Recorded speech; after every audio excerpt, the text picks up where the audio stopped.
Well, I mean, I remember 2 years ago, I got the letter, because I have employees in Texas, from the Texas Workforce Commission saying, you will no longer report your employee data and workers' comp, all that kind of stuff, to the Bureau of National Statistics, to the Labor Department through us.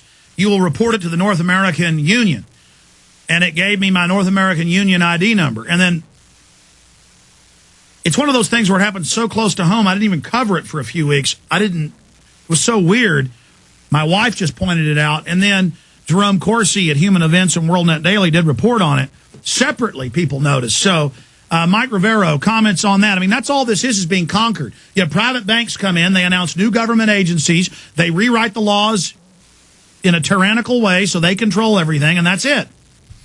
Yeah, basically that's it, and that's the reason the first two United States central banks were shut down by courageous presidents who had more gonadal tissue than our current administration.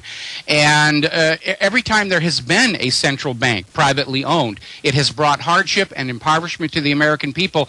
When Ben Franklin was serving as ambassador to the Court of St. James for the colonies, and they said, what do you do with all your poor and unemployed? And he said, we don't have poor and unemployed. There's enough money around for everybody to have jobs and be carrying on their commerce. And immediately the Bank of England went to King George III and lobbied him to pass a currency act saying that the colonies had to conform to the banking practices of the Bank of England. 2 years later, there was massive poverty, massive unemployment, and that was where the anger for the American Revolution really came from. Forget about the Stamp Act and the tea tax and all the rest of it. It was that deliberate impoverishment by a private bank that fueled the first American Revolution, and I think it might fuel the second. Well, you're absolutely right, Mike Rivero. Let's go ahead and take another call. I guess Kenny in Texas is up next, or is it Matthew? Kenny, welcome.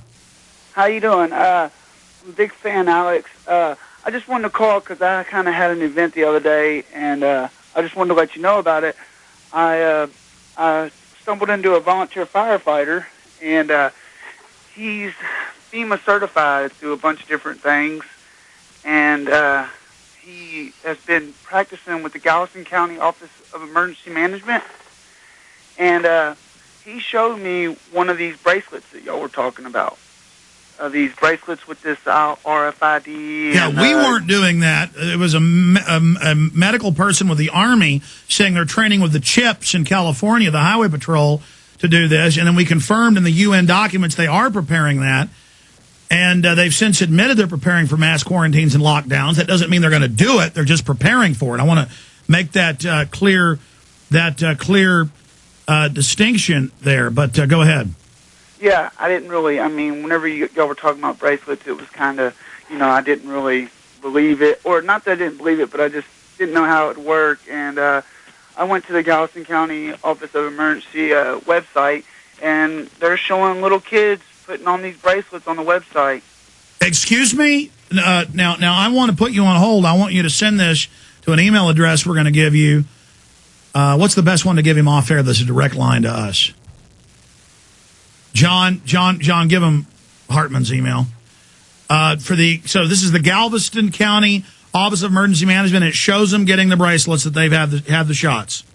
No, not that they've had the shots, but that they're, I guess, and it's got the Boy Scouts Earned Emergency Merit Badge. Okay, I'm not talking about merit badges. You said bracelets. What are they getting bracelets for? Well, I think they're just doing some kind of drill, putting the bracelets on. They're not getting the shot. They're just maybe practicing for an awareness. I'm not really sure. Well, what does it say? Okay. All right, so that's the Galveston. That's the Galveston Office of Emergency Management. What does the header on the article say? New technology assists with evacuee tracking. That's what they're saying. They're using. Oh yeah, they did say in Texas when you're an evacuee, they want to make you take a bracelet. Yeah, no, I saw that with Rick Perry 6 months ago. Okay, so new technology helps with evacuee preparedness. Is that it? Yep, that's it. Thank you. We'll pull it up. Yes, I am aware of that. Well, that's just like they're announcing. They want you to wear shock bracelets, everybody that gets on the airplane. And Homeland Security did consider that. Or they're announcing that the city police everywhere want neighbors to spy on neighbors. And there's another article where they're admitting they want to put passive MRIs scanning us on the highways. Mike Rivero, closing comments on that. Yeah, we're getting into this total scan surveillance now because of that botched assassination attempt in Saudi Arabia. They're talking about literally scanning the insides of our bodies before we're allowed on airplanes. We're getting into this X-rays. X-raying the people. You get a chest X-ray. Here we go. Yeah, and it's reached a ridiculous degree because, from bracelets, the next step will be the implantable chip, and the idea is to get us all tagged with a number so that we can be tracked and taxed, and there is no escape from the system. And that's really what it's all about, is making sure that nobody can decide to go off the grid and not be part of the farm animals. Absolutely. Homeland Security plans to scan air travelers' bodily functions. And here's another one. New technology assist with evacuee tracking. And there they are getting the little bracelets that they also have been reporting they're going to make us take at the checkpoints. If you don't have that bracelet, you'll be taken off to a FEMA camp, according to the police and military that are speaking out. And Homeland Security says, yes, we are studying that right now. Thank you so much, Mike Rivero. We'll see you next month at whatreallyhappened.com. Of course, always we'll be able to check you out there. Thanks for spending time with us. Thank you for having me. You bet. Camp FEMA directors and producers coming up. Stay with us.